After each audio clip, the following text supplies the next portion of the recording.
queridos amigos do Centro Espírita Seara de Luz.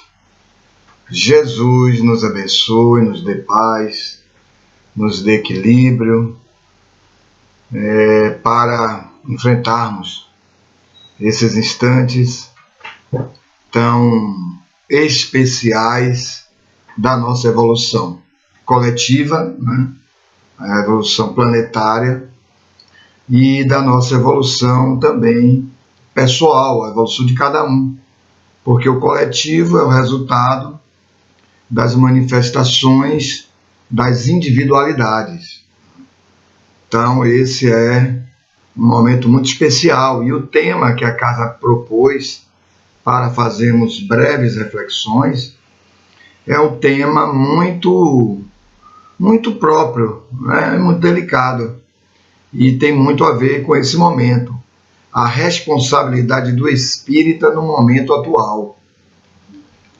Né? No momento atual. Esse momento atual eu estou querendo interpretar não apenas como o momento da pandemia do coronavírus, né? Nós estamos agora no mês de setembro, finalzinho de setembro, né? Início de outubro de 2020, e já temos aí esses 6 meses, né, por aí, de pandemia, e é um momento onde toda a humanidade, de alguma forma, foi obrigada a parar para refletir. Não é convidada a parar. Convidada, já somos convidados do Cristo, né? Convidados de Jesus, desde que ele esteve aqui, há 2000 anos, né? Muitos são chamados, né? Lembra disso que ele fala? Muitos são chamados. Esses muitos aí são praticamente todos, né? Todos são chamados. Os que não são é porque não têm ainda a consciência nem de serem chamados. Mas muitos são chamados, aqueles que já tinham alguma iniciação nos campos da inteligência, né?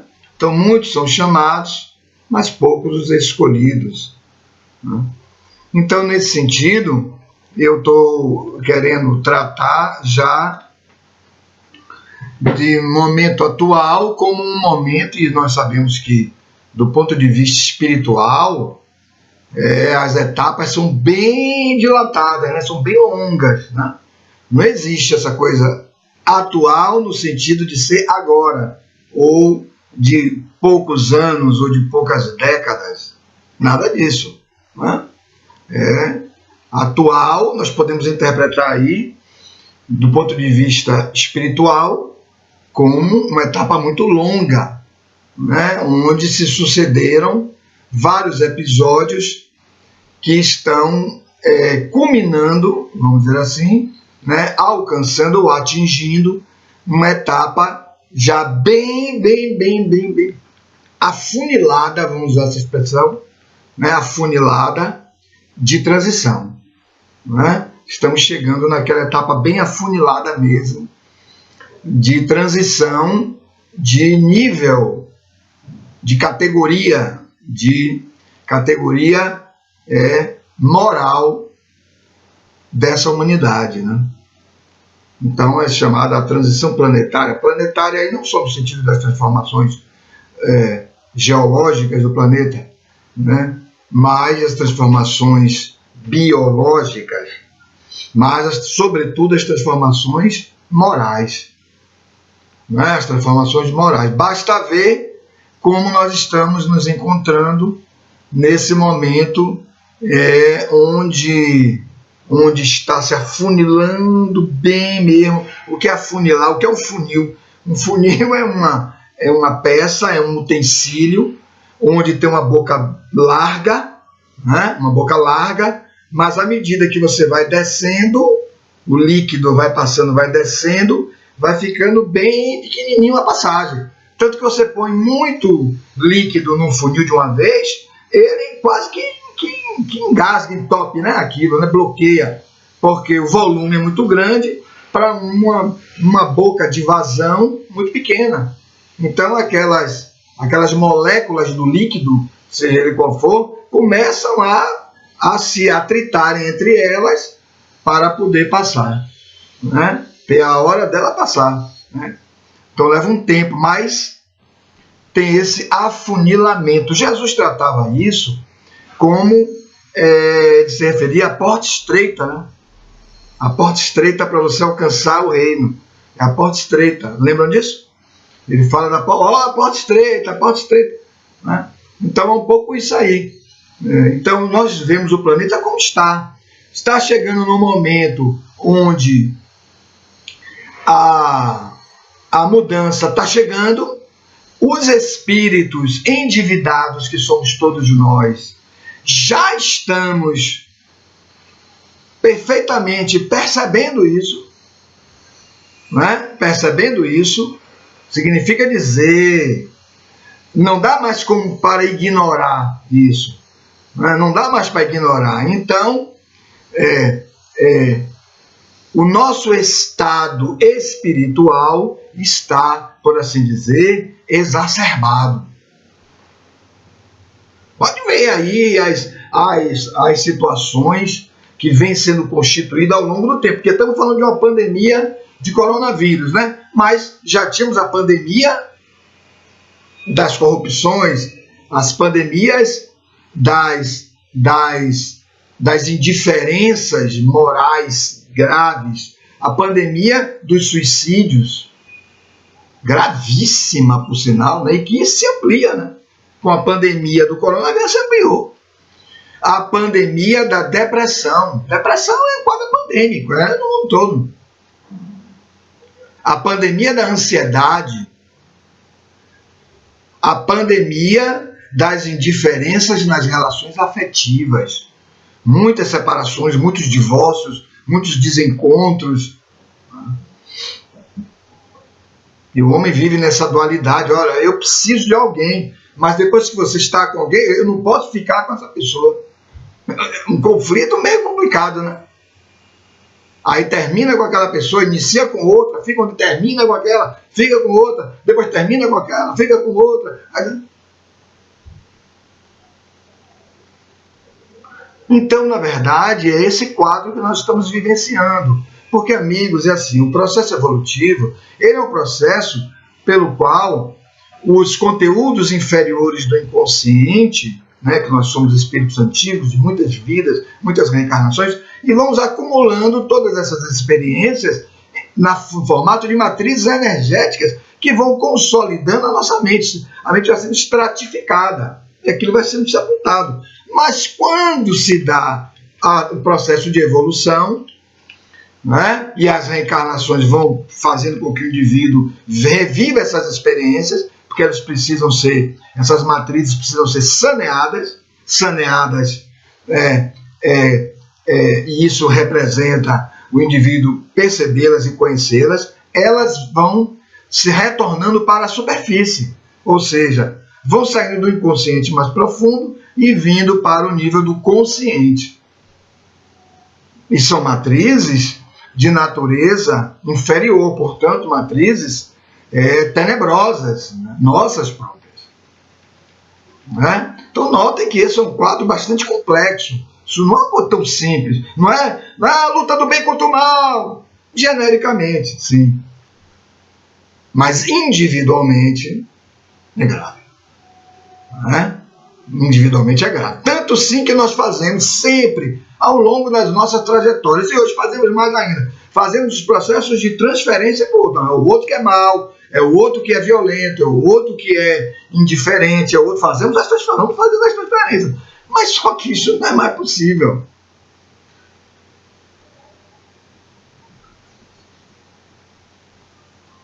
Essa é a questão. Isso não é mais possível. Olha o tema, a responsabilidade do espírita no momento atual. Vocês acham que eu vou centrar nossa fala na relação que nós temos com o outro? Sim. Mas antes, a responsabilidade do espírita consigo mesmo.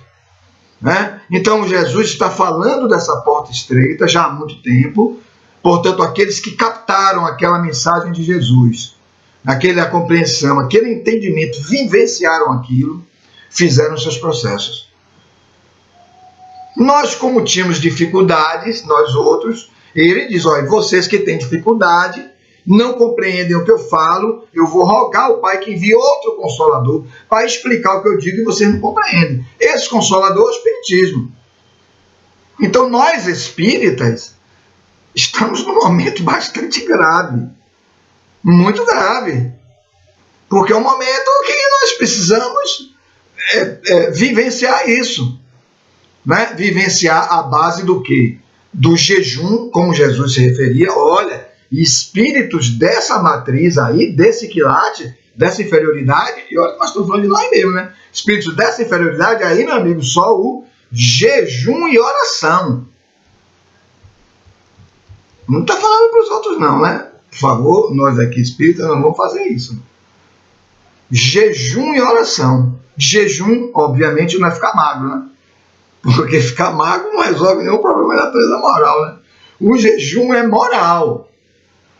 O jejum é moral, né? É furtar-se da nossa inferioridade, evadir-se da nossa inferioridade. Mas não é um fugir de não enfrentar, é um fugir de afastar-se dela, preparar-se na oração, porque ele diz, para enfrentá-la. E aí a doutrina espírita dá grandes recursos para o espírita ele fazer esse enfrentamento, que é um enfrentamento, na verdade, transformador, né? Enfrentar aí é estabelecer um processo transformador. Transformador de si mesmo. Então, amigos, na verdade, quando falamos em responsabilidade, falamos em dever.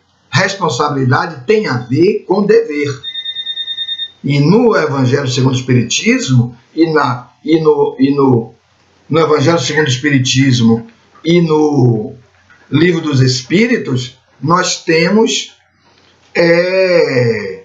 grandes conteúdos que vão enriquecer este dever, enriquecer este recurso para alcançarmos o nosso dever. E este dever está na consciência. Não é assim? Está na consciência. Está no Livro dos Espíritos, quando Kardec pergunta onde estão escritas as leis morais que regem a vida. E os Espíritos respondem, as leis estão na consciência. Então, amigos, o dever máximo, anunciou Jesus, é amar. Esse é o dever máximo. Né? É o ponto central, é a atitude máxima. É amar. Amar. Mas essa ação de amar é uma ação de envolver-se. É uma ação que vai resultar na integração da pessoa com o outro. No caso, Jesus propõe, integra-te primeiro a Deus, pelo amor, pela linguagem própria do amor, vendo como Deus ama você. E assim você vai perceber e sentir esse amor e amará a Deus. Aí você realiza um processo de enriquecimento próprio. Você se nutre em Deus. Né? Você se nutre em Deus. Para depois você se ligar ao outro. Para você enriquecer o outro. Então, nosso dever inicial, o dever de amar. E esse dever de amar vai promover em todos nós uma coragem. A coragem moral decorrente da fé espírita. Né? A fé espírita que vai nos conduzir a um estado de resistência moral. Resistência moral. Para estarmos no mundo, mas não nos evadirmos do mundo. Não fugirmos do mundo.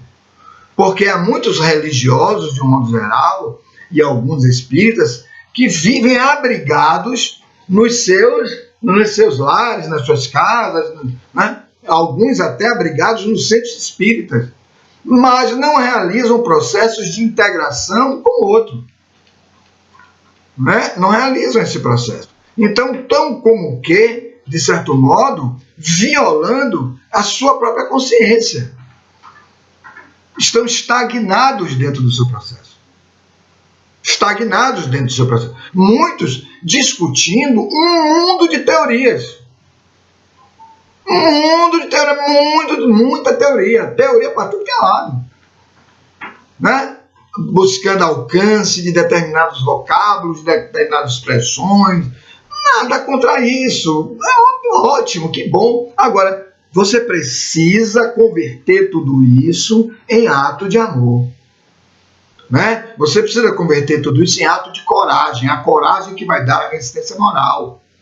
Para você não estar no turbilhão, olha aí, uma mensagem do Espírito de verdade, né? Para você não estar no turbilhão daqueles que serão alcançados pela tempestade. Que tempestade é essa que nós estamos vendo aí?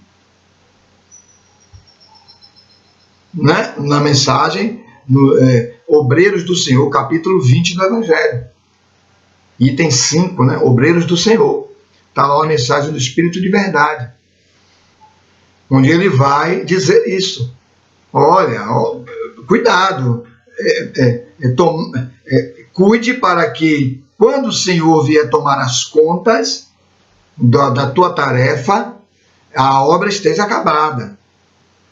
Porque aqueles que assim não fizerem, não fizeram e serão conduzidos, afetados pela tempestade, que se constitui em um turbilhão. Olha aí.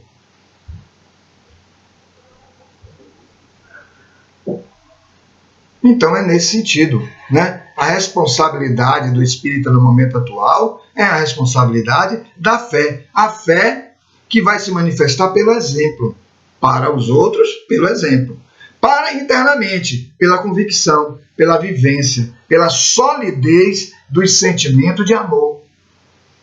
Não é? Pelo estudo de si, pelo estudo da vida, pelo estudo das leis da vida, né, a fim de você despertar as suas potencialidades para bem servir.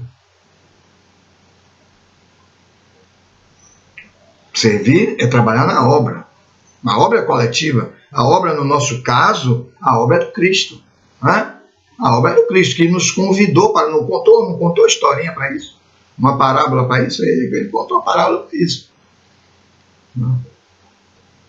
Então, o espírita, ele precisa fazer essa conexão. Ele precisa romper um pouco disso. O próprio espírito de verdade, em dado momento, ele já sabendo disso, ele vai dizer, olha, espíritas, amai-vos. Alguns interpretam amai-vos, quer dizer, amar a si mesmo. Sim, sim. Amai-vos, amar entre vocês. Outros interpretam, sim, as duas coisas. Porque tem até uma discussão sobre isso, né? É uma coisa, é outra, não, as duas coisas. Amai-vos, eis o primeiro ensinamento. Porque ele é um dirigente, um espírito dirigente dessas atividades espíritas, da implantação do espiritismo. Né? Amai-vos, esse é o primeiro ensinamento. Instruí-vos, eis o segundo. Quer dizer, instruir-se, quer dizer, preparar-se intelectivamente, ampliar suas capacidades de percepção, de recolhimento daquilo que é a verdade, para você poder desenvolver, né, vivenciar, agir na vida com amor maior, com amor mais qualificado, com amor mais dilatado, com amor mais inclusivo, com amor mais integrado a tudo e a todos. Essa é a responsabilidade. Mas a responsabilidade é de muito tempo, de muito tempo, não tem dúvida. Mas agora, no momento do afunilamento, agora é quando isso será efetivamente testado, porque agora estamos na tempestade. Lembram da mensagem anterior que eu me refiro, lá, Obreiros do Senhor? Pois quando chegar a tempestade, aí você será levado no turbilhão. Agora chegou a tempestade. Esse ponto nós estamos naquela partezinha do funil, a parte mais curta, mais apertada do funil. Né? Precisamos passar, né? Porque se não passarmos no funil, vamos ficar. Né? Vamos ficar com novas oportunidades, talvez, já que o momento é de transição, não sei se comporta mais provas e expiações, mas precisamos passar pela escolha do bem. Aí passamos. Pela escolha do bem. Escolher o bem significa dizer, não, o bem é o correto. Não, viver o bem. Escolher o bem é viver o bem. Questão 886 do Livro do Espírito. Benevolência para com tudo. A benevolência é a aplicação do bem para com todos. Já é algo vivido, já é algo praticado, exercitado. Não é só teoricamente. Escolher o bem teoricamente, se você for a qualquer religioso, ele vai dizer que faz. Mas é todo religioso que faz o bem? É todo aderente ao cristianismo que faz o bem? Ou é o vivente do cristianismo que faz? Viver, já está dizendo. Porque temos muitos aderentes ao cristianismo, mas temos aqueles que vivenciam o cristianismo.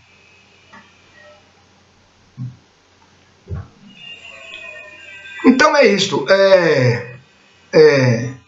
Eu queria ler aqui um trechinho que eu separei no Evangelho segundo o Espiritismo, de uma mensagem que está no capítulo 17, Sede Perfeitos. É uma mensagem intitulada, o item 12, o item 10, intitulada O Homem no Mundo, né? E que está assim, é do Espírito, ele se apresenta como um Espírito protetor. Ele diz assim, não vou ler a mensagem toda, que é um pouquinho longa, mas eu vou ler só o trecho que eu selecionei aqui, olha bem. A perfeição está toda, como disse o Cristo, na prática da caridade absoluta. Olha só, não é uma parte da caridade, é a caridade absoluta. A caridade em todos os seus aspectos. Né? Em todos os seus aspectos. Então a benevolência para com todos. Ah, faltou umzinho ali, mas aquele cara é meio complicado. Decidi tirar ele. Benevolência para com todos. Indulgência para com as imperfeições alheias. A indulgência, obviamente, envolve a compreensão, o entendimento da situação do outro, que é uma ação de amor. Tudo isso é amor. É ação de amor. Então, a indulgência para com as imperfeições do outro. Não é a mera compreensão. A indulgência é um sentimento. Envolve, inclusive, a piedade. Envolve um recurso de altíssima elevação espiritual. Olha o que eu vou dizer, altíssima elevação espiritual, que se chama a paciência. A paciência é um recurso de altíssima elevação espiritual. Com quem? Com o outro. Pode estar na sua casa, pode ser um amigo, pode ser um colega de trabalho, enfim, alguém, né? Então, envolve isso. E perdão das ofensas, que é o outro item que está na questão 886 do Livro dos Espíritos. Perdão das ofensas, que nós normalmente, enquanto for o defeito do outro, eu estou até aceitando, é do outro mesmo. Mas me ofendeu, não. Aí não, meu. Aí já passou, né? A gente usa a expressão, não, aí já passou do limite. Então, o perdão. Né? Perdão que é um estado íntimo. Né? Perdão é um estado íntimo. O perdão é uma compreensão íntima da situação do outro, onde você vai apagar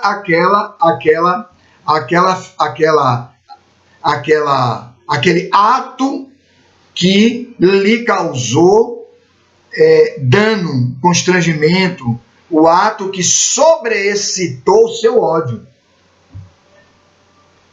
Porque é o bem-estar seu que você está tratando. Algumas pessoas ficam confundindo, porque não, mas se o outro não aceitar o perdão, mas meu amigo, não é uma questão do outro, o perdão vale para você.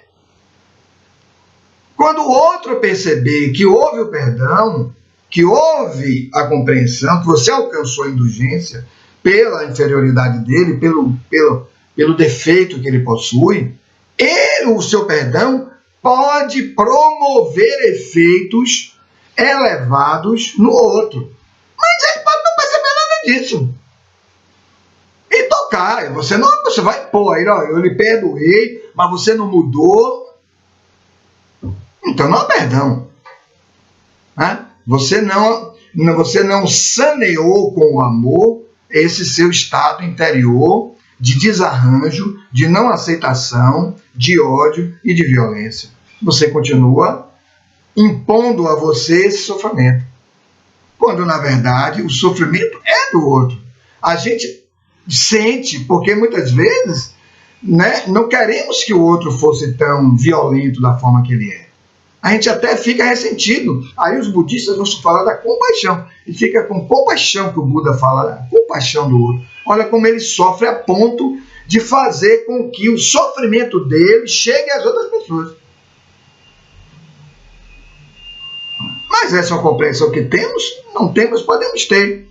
Aí temos responsabilidade de ter. Já temos essa responsabilidade. Nós estamos tratando da responsabilidade do espírita no momento atual?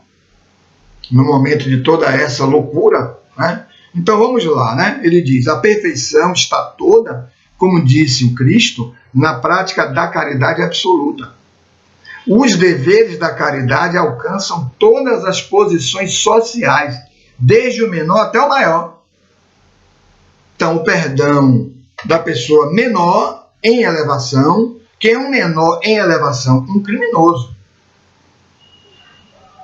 É alguém que é particular, que atingiu toda a sociedade. Né? Não é uma coisa nem só individual, pessoal, uma briga com alguém, uma discussão com um antigo amigo, que gerou essa falta de perdão, isso é uma coisa.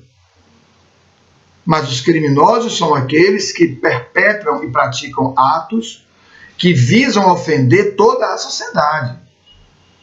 Né? Então, por exemplo, um político que desvia verbas de milhares de pessoas é um criminoso. É um criminoso.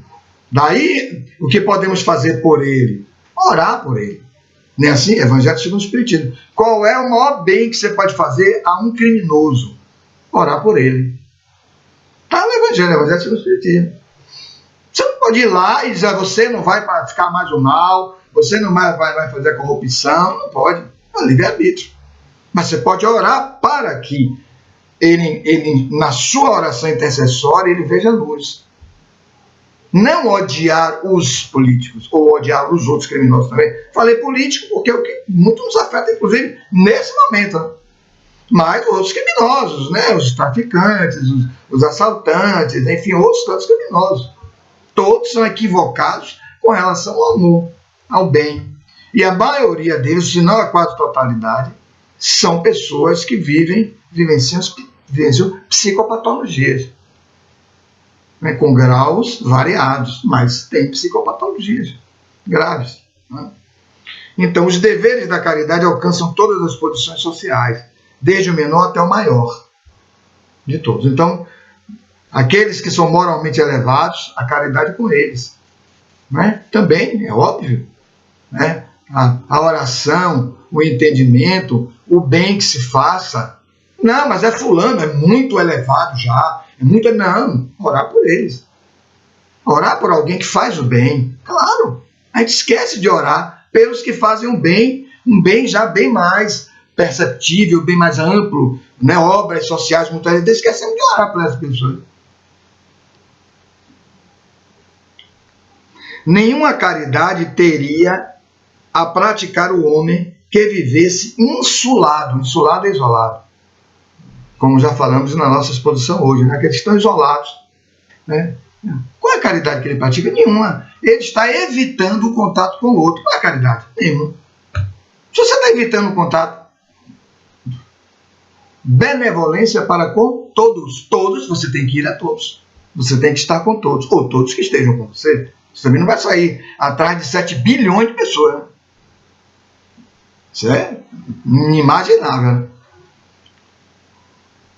Então, unicamente no contato com os seus semelhantes, olha aí, nas lutas mais árduas, é que ele encontra ensejo de praticá-la, a caridade. Nas lutas árduas.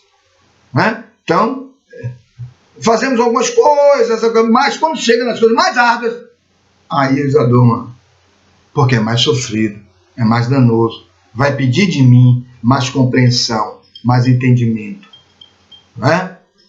Ampliar a minha moralidade, o meu amor, a minha capacidade de orar. Aquele, pois, que se isola, priva-se voluntariamente, do mais poderoso meio de aperfeiçoar-se. Olha isso aí. Aperfeiçoar-se é não isolar-se, é estar com o outro, estar com os outros. Aquelas perfeições, onde você faz o seu grupinho e ali você vai ficar estudando aquelas teses todas espíritas. Estou falando isso dos espíritas, mas tem outras designações religiosas, né? Porque a mensagem aqui é uma mensagem numa obra espírita. Estamos falando para um grupo espírita, né? Então, aquelas teorias ali trocadas, não, nós estamos nas pesquisas, tudo isso é válido. Mas qual é a intenção que vai no seu coração? É a do isolamento? É a de deixar os outros? Não é? É a de deixar os outros? Porque o que conta é a intenção. O que é praticado santamente? Santamente é aquilo que é praticado com a ação do que é, com a ação daquele que é santo. Santo é o que é são. E quem é são? É o sadio. É o sadio moralmente. Porque tivemos santos que eram doentes, né? Mas é o sadio moralmente. E quem é o sadio moralmente? Olha como nós estamos enxugando. Quem é o sadio moralmente? Aquele que tem a intenção de amar. É a intenção que conta. Lembra que os Espíritos respondem a Kardec várias vezes? Livro dos Espíritos. Várias Kardec, não sei o que, mas o ato, meu amigo, nós já te dissemos, não se prenda ao ato. Não se prenda ao ato. O que você tem que se prender é a intenção com que o ato foi praticado. É a intenção com que foi praticado. Então, a intenção do amor. E aí ele diz assim: não tendo de pensar senão em si, sua vida é a de um egoísta. Vou reler esse fragmento. Aquele, pois, que se isola, priva-se voluntariamente do mais poderoso meio de aperfeiçoar-se. Esse parágrafo é de uma riqueza gigantesca. Aperfeiçoar-se. Não tendo de pensar senão em si, sua vida é a de um egoísta. Mensagem O Homem no Mundo, capítulo 17, Sede Perfeitos, do Evangelho segundo o Espiritismo. Então, amigos, essa relação nossa com Deus é a relação interna, íntima, que vem por todos os recursos que nos chegam através da consciência e pelos quais nós nos movimentarmos na busca desses recursos, que a consciência é a expressão do reino do céu. Jesus disse: buscai o reino do céu, lembra disso? E sua justiça, e tudo mais lhe será acrescentado. Tudo mais lhe será acrescentado, né? Então, nessa busca, nós receberemos o provimento divino. O provimento divino. Provimento moral e material divino, né? Então, no mundo espiritual, pela oração, eu faço uma busca de uma nova encarnação. O corpo é o quê? Matéria. Não.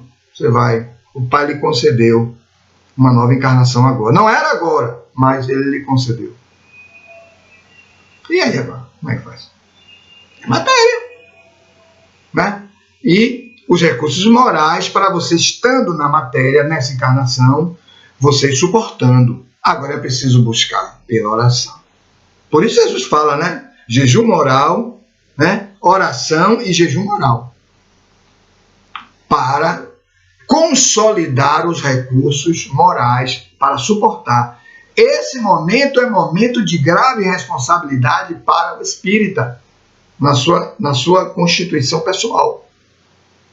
Então, na relação com o outro, o que se espera? Se espera que pratiquemos o ato da caridade. A caridade não é um sistema estéril. A caridade é um sistema inventivo. Há uma inventividade na caridade. você retira recursos. Se você quiser auxiliar o outro, se você quiser prover o outro, porque o provimento divino, ele é dado por todos esses recursos que nos chegam. As intuições que vêm do reino, os recursos materiais, né? As pessoas que são colocadas no nosso caminho, que vão formando uns grupos onde nós nos apoiamos, tudo, a mediunidade, vem tudo nesse pacote aí. Agora, qual é a nossa tarefa? A tarefa de provimento do outro. Como é que ela se dá? Pela caridade. A caridade é o meio pelo qual o homem provê o outro homem. Provimento material, porque é da coisa mesmo, né? Que muitos espíritos querem excluir as coisas, ficar só no entender. Não, eu vou dizer a ele uma teoria que vai resolver esse problema dele. Então vivemos, às vezes, passando às pessoas teorias. As pessoas nos procuram e nós respondemos a elas com teorias espíritas. Mas elas não querem teorias espíritas. O que menos as pessoas querem hoje, por isso nós estamos vendo uma certa intolerância, de um modo geral, das pessoas com os religiosos. Porque os religiosos passam suas crenças, passam seus dogmas. Mas as pessoas não querem mais crenças e dogmas. Isso começa há milhares de anos. As pessoas querem ser amadas. E para fazermos isso, precisamos da coragem da fé. Para amar, para traspassarmos a nós mesmos, a nossa personalidade, vencermos o egoísmo. A limitação que o ego impõe. O egoísmo é a limitação que o ego impõe. Olha, tudo, até nós. Tá bom. Daí para frente, se sobrar, a gente dá. A gente faz, a gente tem atenção. Mas na caridade, que não é um meio estéril, é um meio muito dinâmico desse provimento, porque há muitos meios de você prover o outro. Basta que você se conecte com Deus, com o provimento que você recebeu. Não há nada que Deus lhe dê que não sirva para o outro. Claro que serve. Agora, se você não viu o que ele lhe deu, aí você vai dizer, não, eu me basto e eu vou nutrir o outro. Aí as relações terminam. Porque eu vou impor o meu modelo egóico. Eu não vou impor, eu não vou atuar com o meu modelo divino que chegou até mim. Então, amigos, eu queria deixar essas reflexões para dizer que tudo isso nós vamos enxugar numa palavra que se chama consolação. A responsabilidade do espírita é a de se preparar, é a de se aprimorar, é a de se aperfeiçoar, como está na mensagem, pelo contato com o outro, mas acima de tudo pela ação de busca de Deus. Digam o que quiserem, Jesus já foi definitivo. Tudo em Deus. Digam o que quiserem, saiam para o lado que você quiser sair. Vai se cansar, vai se deprimir, né? Vai entrar na ansiedade. O que é ansiedade? A busca de algo que você sabe que vai lhe preencher, mas você não sabe exatamente onde é, onde está. Aí Jesus diz, eu sou o caminho. E eu diria, um único caminho real para isso, que se manifesta na caridade. Por isso o lema espírita de ontem é o lema espírita de hoje, é o lema espírita de amanhã. Fora da caridade não há salvação. Fora de estar no amor, junto com todos, com os outros, sem separações, não há salvação. Portanto, não há felicidade real. Muita paz, bons estudos aos queridos amigos, especiais amigos do Centro Espírita Seara de Luz. Jesus nos abençoe a todos.